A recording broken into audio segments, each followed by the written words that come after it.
अब अन्य लोगों को रोका जाए और या फिर कैसा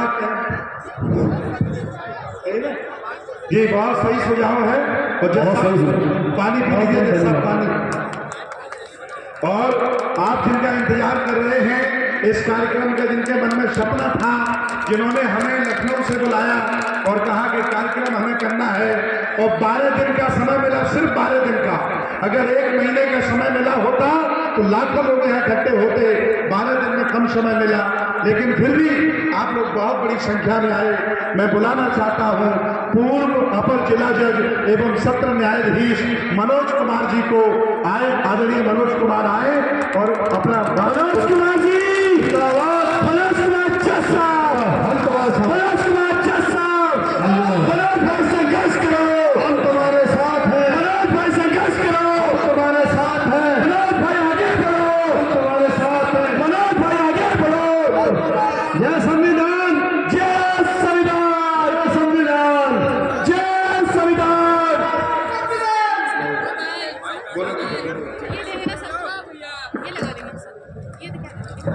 जैसा भी से लगा लो।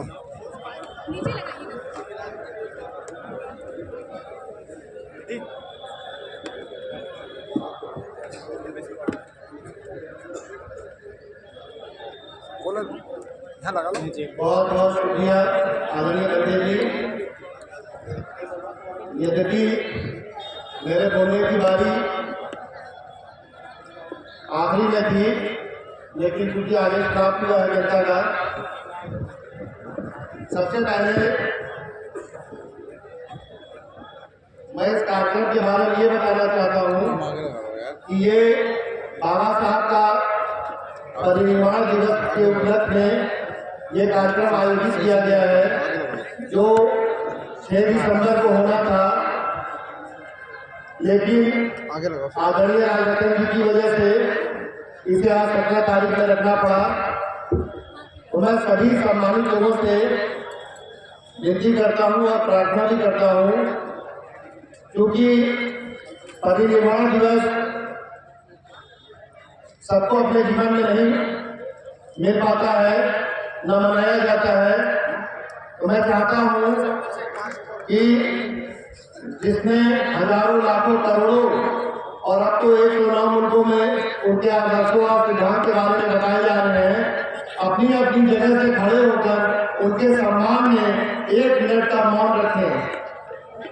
सभी लोगों से गुजारिश है, प्रार्थना है, अपनी अपनी जगह से 1 मिनट खड़े होकर बाबा साहब के सम्मान में मौन रखें। क्योंकि 6 दिसंबर के उपलक्ष्य में ये कार्यक्रम है, तो हम सभी लोग आज श्रद्धांजलि अर्पित करने आए हैं।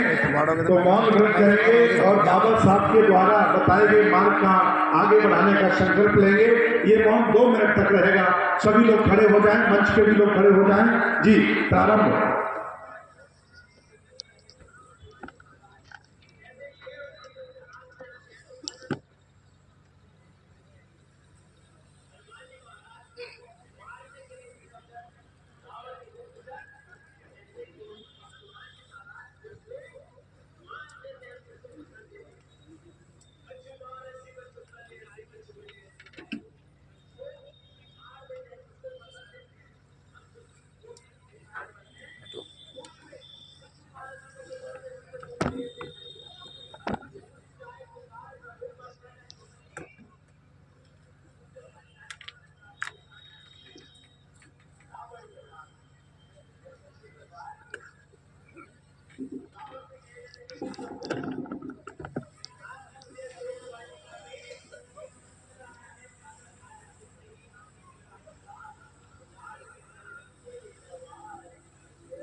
हो गया टाइम। साधु साधु साधु। सभी लोग बैठ जाए। सभी लोग बैठ जाइए।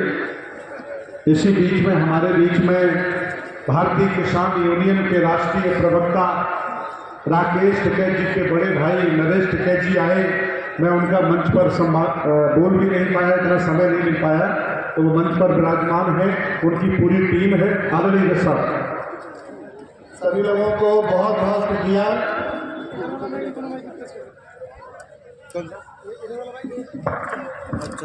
बाबा साहब डॉक्टर भीमराव अम्बेडकर के संविधान को आत्मसात करते हुए मंच पर उपस्थित आदरणीय, नाम किसी का लेने में त्रुटि हो तो मैं माफी चाहूंगा, स्वामी उमेश जी विधायक कानपुर, डॉक्टर अनिल कुमार साहब चेयरमैन शहनवाज जी, आदरणीय हमारे बड़े भाई राजेंद्र पाल गौतम साहब,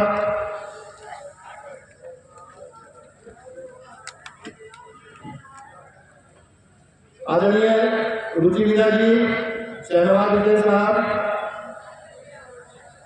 वरिष्ठ अधिवक्ता और सभी लोग को मैं बहुत बहुत आभार व्यक्त करता हूँ। जिनका नाम मैं नहीं ले पा रहा हूँ उसको मैं बहुत माफी चाहता हूँ। बहुत लोगों के नाम मुझे पता भी नहीं है। अब मैं क्योंकि जुडिशरी का आदमी हूँ तो सीधे मुद्दे पे आता हूँ।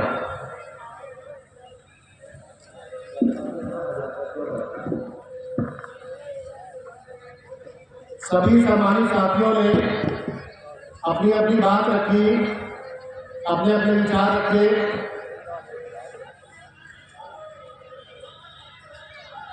उन सभी लोगों का आभार। आज इस सभा में आयोजन का आशय बहुजन मैत्री और संविधान जागरूकता ही है। बहुजन एक ऐसा शब्द इस मुल्क में बन चुका है कि जैसे ही बहुजन नाम आता है एक जाति विशेष सभी के मस्तिष्क में आ जाता है, जबकि सही मायने में बहुजन का मतलब बहुमत होता है और लोकतंत्र में बहुमत की ही विजय होनी चाहिए कि नहीं होनी चाहिए। तो बहुजन मैत्री का प्रोग्राम इसी क्रम में रखा गया है, जिसमें इस मुल्क के अनुसूचित जाति, अनुसूचित जनजाति, अल्पसंख्यक, मुस्लिम समाज, ओबीसी समाज, शूद्र समाज और तमाम अखिलेश समाज के लोग शामिल हैं, जिन्होंने इस मुल्क को बनाया है, उनके पुरखों ने बनाया है, समस्त संस्कृति के लोग जिससे हम लोग आते हैं। और बहुत सारा जो इतिहास हम लोग इस मुल्क में पढ़ने के दौरान अकेडमी में पढ़े, उससे इतिहास कुछ और भिन्न होता है। मैं अपनी बात बहुत संक्षेप में पॉइंट वाइज रखूंगा और कोई बात अगर मेरे मुख से असंवैधानिक निकले तो उसके लिए मैं माफी ही चाहूंगा। संविधान, बार बार संविधान की बात हो रही है, तो आखिर संविधान है क्या? इसका अगर हम लोग संधि विच्छेद करें तो सम और विधान, सम मतलब समान और विधान मतलब नियम। तो ऐसा व्यवस्था जिसमें समान नियम हो, वह सभी के ऊपर समान रूप से लागू हो। जैसे कि रोशनी सूरज की आ रही है तो सभी लोगों पे बराबर पड़ रही है कि नहीं पड़ रही है? रोशनी भेदभाव कर रही है क्या? यही है न्याय। जब बाबा साहब संविधान इस मुल्क में बहुत मेहनत से बनाया था, उन्होंने बहुत कुर्बानियों से बनाया था। जब वो सरकार को सौंप रहे थे, उनके मन बहुत दुखी में बहुत दुखी थे, बहुत पीड़ित थे और दुख इस कारण था कि जो सदियों की क्रांति झेली गई है उसे उन्होंने संविधान देकर एक अजीबोगरीब स्थिति में समाज जा रहा था, बहुत ही विषमताओं से जा रहा था। कई क्रूर व्यवस्थाएं संविधान के माध्यम से खत्म की गई, लेकिन उनकी चिंता इस बात पर थी कि इतनी सारी विषमताओं और इतनी सारी दिक्कतों और परेशानियों के बाद जो संविधान में दे रहा हूँ उसमें जो सामाजिक गहराई है, आर्थिक गहराई है, हमारे गरीब, गुरबे, पिछड़े, दलित, इतनी बड़ी जो खाई बनी हुई है वो कैसे भर पाएगी। इसीलिए उन्होंने समानता का सिद्धांत दिया। और कुछ भी बात के थे कि जो राजनीतिक प्रतिनिधित्व करने के लिए हम लोग आम बोलचाल की भाषा में रिजर्वेशन कहते हैं, मैं उसको रिप्रेजेंटेशन कहता हूँ। और किसी भी सभ्य समाज में खास करके लोकतांत्रिक व्यवस्था में होनी ही चाहिए रिप्रेजेंटेशन, प्रतिनिधित्व। तो बाबा साहब इस बात से खुश थे कि उनके नुमाइंदे जब सदन महापंचायत में बैठेंगे तो अपने समाज के लोगों की बातें करेंगे।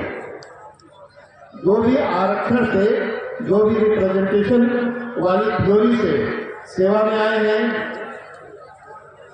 MP MLA बने, मिनिस्टर बने,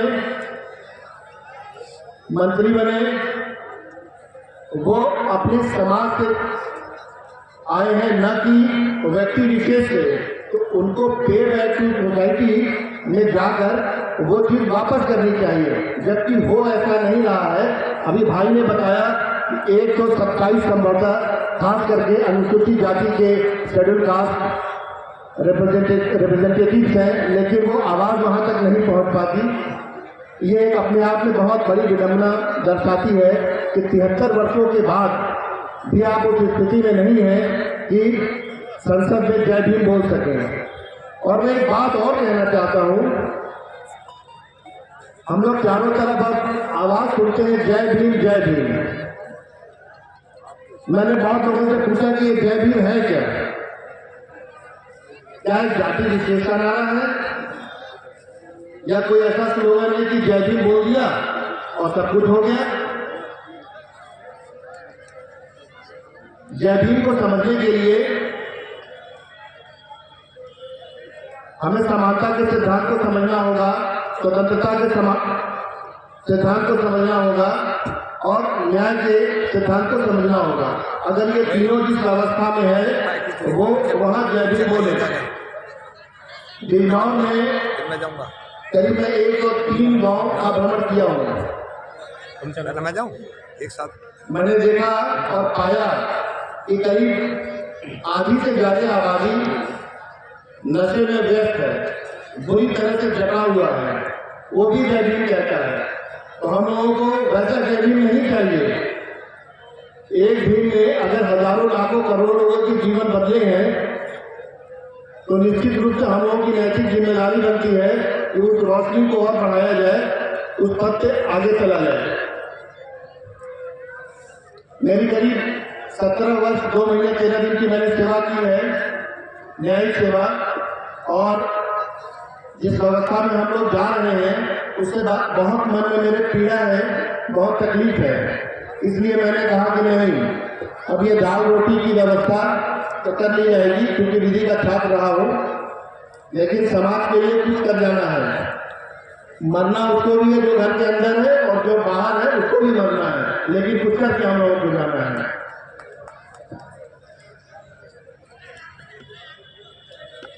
कुछ चीजें मैं पर्सनल शेयर करूंगा, बंदे जी 5 मिनट में टाइम और दूंगा। जो दलित का जीवन है वो बहुत अजीबोगरीब तरह की स्थिति में पलता और बढ़ता है, उसके व्यक्तित्व का विकास होता है। हम लोग कभी वंचित रहे, कभी बहिष्कृत रहे, कभी ब्लैकआउट समाज कहे गए, कभी शोषित कहे गए, कभी हरिजन कहे गए, कभी अछूत कहे गए। अभी एक प्रचलित भाषा दलित चल रही है, जबकि बाबा साहब ने अपने संविधान में सिर्फ और सिर्फ अनुसूचित जाति ही लिखा था, अनुसूचित जनजाति ही लिखा था। लेकिन प्रचलित भाषा दलित इधर भी आप लोग 2-4 वर्षों में देख रहे होंगे कि शूद्र बहुत तेजी से चल रहा है। प्रति भाषा शूद्र होते जा रही है। तो शूद्र का मतलब हम लोग समझते हैं कि जो ओबीसी है वो शूद्र है, कॉन्स्टिट्यूशनल टर्म है ओबीसी, और जो अछूत है वो शेड्यूल कास्ट है। अछूत आखिर होता कौन? जिसके अधिकार छीन लिए जाते हैं, कोई बाई बर्थ नहीं होता अछूत।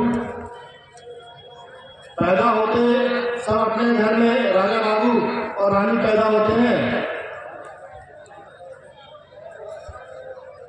लेकिन जब वो अवस्था में आता है तब उसको पता चलता है कि मैं अपवित्र हूँ।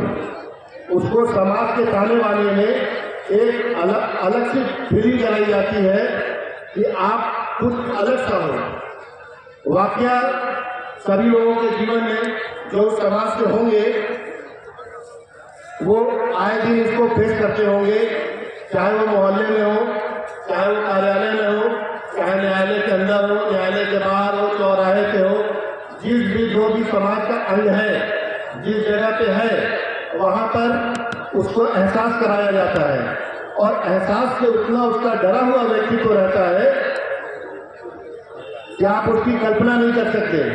जैसे किसी रेप की पीड़िता का जो मन मस्तिष्क में जो विचार बनते हैं, वैसे ही एक दलित के मस्तिष्क के अंदर वो एहसास होता है।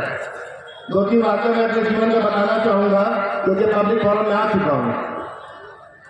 मेरे नाना जी की डेथ हुई, मृत्यु हुई, और हम लोगों ने भोज कराया। भोज में हम लोगों के अलग पास बने और दूसरी जातियों के लोगों के अलग पास बने। मैं कॉन्वेंट का स्टूडेंट रहा, मुझे समझ में नहीं आया ये अलग अलग क्यों है। मैंने अपने पिता से पूछा कि अलग अलग क्यों है, तो बताया उन्होंने, तुमको बात बताई अभी नहीं बताइए। बाद में उन्होंने बताया कि ये जातियाँ ऐसी हैं जो साथ में खा पी नहीं सकती, वहाँ मन में पहला कर रहा है।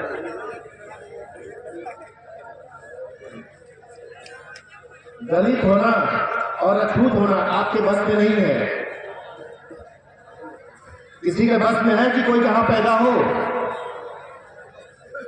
मैं आप लोगों से पूछना चाहता हूँ, किसी के बस में है कि कोई कहाँ पैदा हो? कोई अपवित्र पैदा होना चाहता है? लेकिन हम लोगों को ऐसी व्यवस्था मिली जिसका संघर्ष इस जीवन में और आगे आने वाले इस जीवन में भी हम लोगों को करना होगा। हम लोग इतिहास के छात्र नहीं रहे, लेकिन जब अफसर बने तो जो एहसास था उसको हम लोगों ने बारीकी से जब दर्ज देखा था, तो फिर पढ़ाई की ओर हम लोग गए।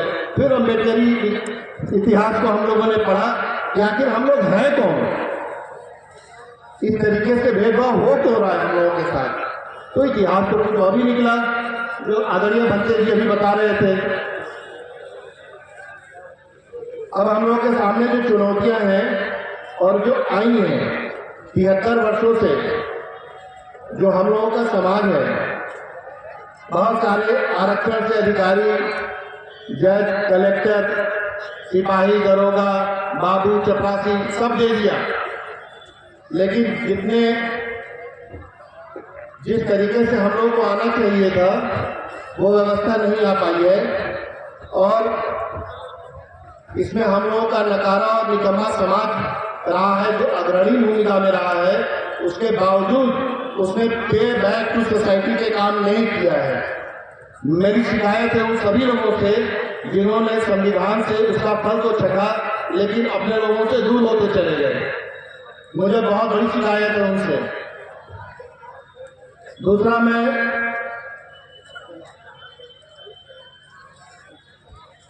बताना चाहता हूं आप लोगों को, दूसरी बात, बाबा साहब ने एक नारा दिया था, सभी लोग अक्सर देखते होंगे और ये फोटो पे भी लगते हैं, शिक्षित बनो, संगठित हो, संघर्ष करो। लेकिन मैंने इसका कॉन्सेप्ट कुछ अलग समझा है। एक पीड़ित समाज का जो बच्चा होता है उसको शिक्षित बनने के लिए भी संघर्ष करना होता है। गरीब बच्चे को संघर्ष करना होता है कि नहीं होता है? आप लोग बताइए, सब लोग बैठे हुए हैं। वो भी संघर्ष करके शिक्षित हो रहा है। स्कूल से लेके कॉलेज से लेके विश्वविद्यालय तक लेकर उसको संघर्ष ही करना पड़ता है। एक तरफ सामाजिक संघर्ष करता है वो, और दूसरी तरफ एकेडमिक संघर्ष कर रहा है वो। संगठित जो शब्द है, अगर आप कोई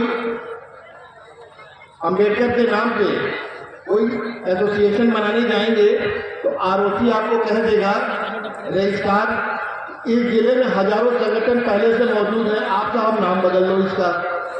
तो क्या बात है कि इस मुल्क में सबसे ज्यादा संगठन जो बने हैं वो डॉक्टर भीमराव अंबेडकर के नाम से बने हैं, लेकिन वो लोग अलग अलग नाव की सवारी कर रहे हैं। कारण क्या होगा? इसे हम आपको ढूंढना होगा। तीसरा जो संघर्ष जो दिया है हम लोगों के लिए, तो संघर्ष शासन सत्ता पे बैठने के लिए होनी चाहिए, और वो तभी आएगा जब आप शिक्षित रहोगे, जागरूक रहोगे और संगठित रहोगे। क्योंकि जब आप शासन सत्ता में बैठोगे तो आपकी बहू बेटियां सुरक्षित रहेंगी, आपके जमीन जायदाद सुरक्षित रहेंगे, और उससे भी बड़ी बात मैं कहने जा रहा हूं, आपका स्वाभिमान भी जिंदा रहेगा, जो इंसान की पहली बेसिक रिक्वायरमेंट है। क्योंकि आप हजारों जातियों में खंडित हुए हैं, हजारों जातियों में, इसलिए संगठित नहीं हो पा रहे हैं, और ये कभी नहीं सोचते कि जो बांटने वाले लोग थे उनके बच्चे क्या कर रहे हैं, वो कहाँ पढ़ते हैं, उनकी शिक्षा की व्यवस्था कैसी है, उनकी शारीरिक व्यवस्था कैसी है, और तमाम आपको ये सोचना चाहिए ये बांटने वाले लोग ये है कौन, और इनके घरों से चीजें क्या निकल के आ रही हैं। मैं एक बात और कहना चाहता हूँ, क्योंकि आदरणीय विधायक जी बैठे हुए हैं, हमारे बड़े भाई मंत्री जी भी बैठे हुए हैं। जब हम लोग विधायक, सांसद, मंत्री, सीएम पीएम बनते हैं तो एक शपथ लिया जाता है, एक शपथ लिया जाता है जो भारत के संविधान की 3री अनुसूची में है। मैं उसको पढ़ना चाहता हूँ। शपथ उसमें कुछ यूं इस प्रकार से है कि मैं विधि द्वारा स्थापित भारत के संविधान के प्रति सच्ची श्रद्धा और निष्ठा रखूंगा। मैं भारत की प्रभुता और अखंडता अक्षुण्ण रखूंगा, तथा मैं समय प्रकार से श्रद्धापूर्वक तथा अपनी पूरी योग्यता, ज्ञान और विवेक से अपने पद के कर्तव्यों का भय या पक्षपात, अनुराग या द्वेष के बिना पालन करूंगा, तथा मैं संविधान और विधियों की मर्यादा बनाए रखूंगा। तो मैं आप लोगों से पूछना चाहता हूं कि जो ये सांसद, विधायक, मंत्री जिसकी शपथ लेते हैं भारत के संविधान की 3री अनुसूची के, क्या वो काम अपना पूरा कर रहे हैं? जोर से आवाज दीजिए, क्योंकि शोषण आपके साथ हो रहा है। जब संविधान की शपथ लेने जाते हैं तो ये पढ़ते हैं, और घृणा का स्तर यह हो गया है कि आदमी आदमी का मांस नोच के नहीं खा रहा है और बाकी सब कुछ कर रहा है एक इंसान दूसरे इंसान के साथ। इतनी घृणा बढ़ती जा रही है। तो ऐसे लोगों को आप संविधान विरोधी मानिए। जो संविधान संबद्ध नहीं है वो संविधान विरोधी है।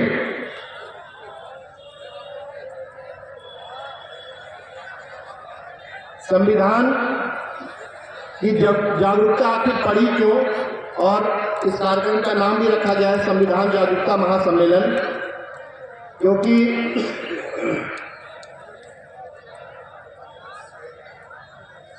हमारे मुल्क में हम लोग आए दिन इस समय क्योंकि सूचना की क्रांति हो चुकी है, तो आए दिन देखते रहते हैं कि फलाने विधायक जी गए, फलाने मंत्री जी गए, फलाने राष्ट्रपति गए, और वहां जाने के बाद मंदिर से बाहर धकेल दिया गया।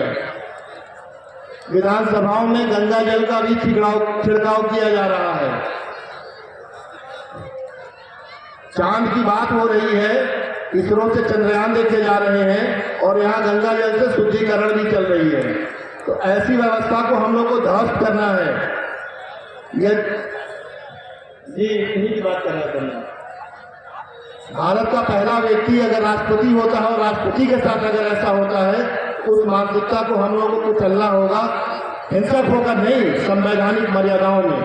बाबा साहब से चीज हम लोग को ये जरूर सीखनी चाहिए कि आप पूरे उनके जीवन में कहीं पर भी हिंसा नहीं देखते हैं आप, और इतनी बड़ी क्रांति कर दी। हम लोग को जरूरत नहीं है हिंसा का सहारा लेने की। हाँ, आत्मरक्षा जरूरी है। अब मैं थोड़ा मीडिया पे भी बोलना चाहूंगा। अगर आप गूगल से उठा के इस देश में 140 करोड़ की आबादी वाली देश जो 24 घंटे मीडिया रन करती है, उनके 20 जो टॉप के लोग हैं जो रात दिन घरों में अपने अपने प्रोडक्ट छोड़ रखे हैं, उनको अगर आप लोगों ने देखा होगा तो दिन रात जहर फैला रहे हैं। उनके मालिकों के नाम आप देखिए, कौन लोग मालिक हैं इसके। आप लोग एक बात जरूर देखिएगा कि मीडिया के मालिक कौन है और वो फिर कर क्यों रहे हैं, तब आपको समझ में आ जाएगा कि कर क्यों रहे हैं। सोशल मीडिया के माध्यम से बहुत सारे संचार आपस में आदान प्रदान हो रहे हैं। अभी भी बहुत सारे न्यूज सेंसर्ड हो रहे हैं, क्योंकि जो प्रोडक्ट निकलता है जिस कंपनी का, वो उसी तरीके से बिकेगा।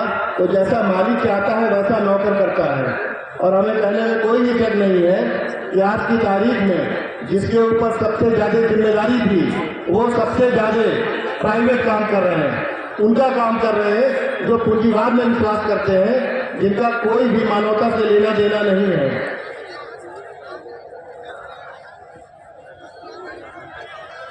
अब मैं आखिरी बात आप लोगों से कहूंगा, ये सब तो बातें हुई, कुछ पर्सनल शेयरिंग हुई और कुछ व्यवस्था के बाबत हुई। इसका समाधान क्या है? इसका संवैधानिक उपचार क्या है? जो हजारों वर्षों से जो त्रासदी झेली गई है, उसके बाबत क्या संवैधानिक उपचार है? जो सामाजिक क्षतिपूर्ति हुई है, उसका मुआवजा तो कोई दे नहीं सकता।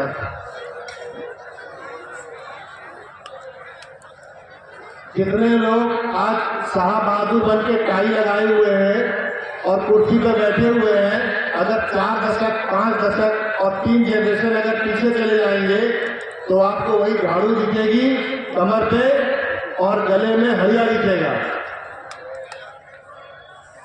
दिखता है कि नहीं इतिहास में आपको?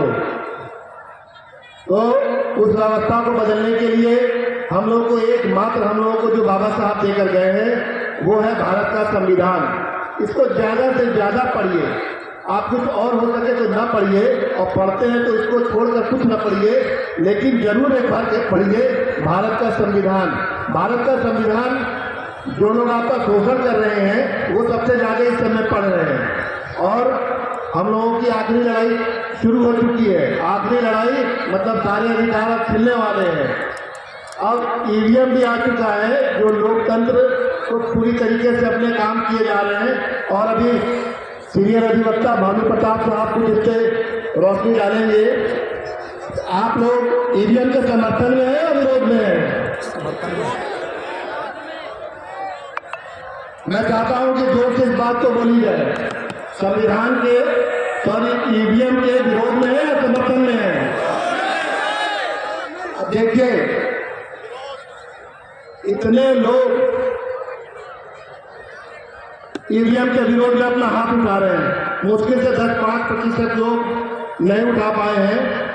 तो हम लोग उस व्यवस्था में आ चुके हैं कि आप कुछ भी करते रहिए, लेकिन मशीन वही बोलेगी जहां व्यवस्था बनाई गई है। तो उसके लिए खुलकर बोलना होगा।